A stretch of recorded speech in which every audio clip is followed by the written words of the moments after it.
15 ఏళ్ళు ఉంటారు. బీజేపీ 15 ఏళ్ళు ఉండాలా లేదా అన్నటువంటిది వీళ్ళ ప్రవర్తన మీద ఆధారపడి ఉంటుంది. అవును. ఇది సమన్వయ లోపంగా చూడాలా, లేదు నిజంగా కమ్మ డామినేషన్ కాపులును లేదంటే మిగిలిన సామాజిక వర్గాలు అంగీకరించలేకపోతున్నాయా? అట్లే కాదండి, సహజంగా ఇంటర్నల్గా కమ్మ కాపు మధ్యన ఒక ఇది ఉండేది. దాన్ని ఇప్పుడు చంద్రబాబు పవన్ కళ్యాణ్ కలిసి మేనేజ్ చేసుకొచ్చారు. ఇక కాస్త కాస్త అసంతృప్తి వస్తూ ఉంటుంది. ఈ అసంతృప్తి పెరగకుండా చూసుకోవడం వాళ్ళ పార్టీల అధినాయకత్వం జాగ్రత్తగా చూసుకోవాలంతే.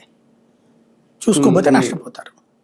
అంటే ఇప్పుడు ఆదినారాయణ రెడ్డి గారు రేట్ చేశారు కాబట్టి ఇది ఏమన్నా రెడ్డి సామాజిక వర్గం కూటమిలో తిరుగుబాటు అని అనుకోవచ్చా? అంత సీన్ ఏం లేదండి దాంట్లో. అతను చెప్పాను కదా, ఇండివిజువల్ తప్పించి సామాజిక వర్గ గొడవ ఏం కాదు అది. దాంట్లో నుంచి ఆల్రెడీ ఆయన్ని ఇదివరకు ఆయన్ని నెత్తిన పెట్టుకున్న వాళ్ళు ఇప్పుడు ఆయన్ని ట్రోల్ చేస్తున్నారు, ఆల్రెడీ స్టార్ట్ చేశారు. కానీ ఇలాంటివి వచ్చినప్పుడు చంద్రబాబు నాయుడు గారు అలర్ట్ అవ్వాల్సిన సందర్భం అనుకోవాలి సార్. ఆయనకి ఈ తల ఇప్పటికీ ఆయన తల నెరిసిపోయి రంగేస్తుంటారు. ఆయన ఆఫ్టర్ ఆల్ ఇది అరే ఎన్టీ రామారావు లాంటి వాడినే పక్కన నుంచో పెట్టగలిగిన వీళ్ళంతా జుజుబీలు ఆయనకి.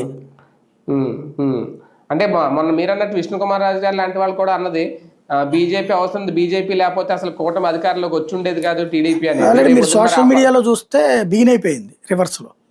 మీరెంత మీ బతికెంత ఆల్రెడీ ఇదివరకు 2 సీట్లు 82లో 83 టైము మేము అధికారంలో ఉన్న టైంలో మీకు ఉన్నాయి 2, అది కూడా మా భిక్ష మీదన గెలిచాడు జంగారెడ్డి. అటు గుజరాత్లో పటేల్ తప్పించి ఎవరు లేరు, అద్వానీ వాజ్పేయి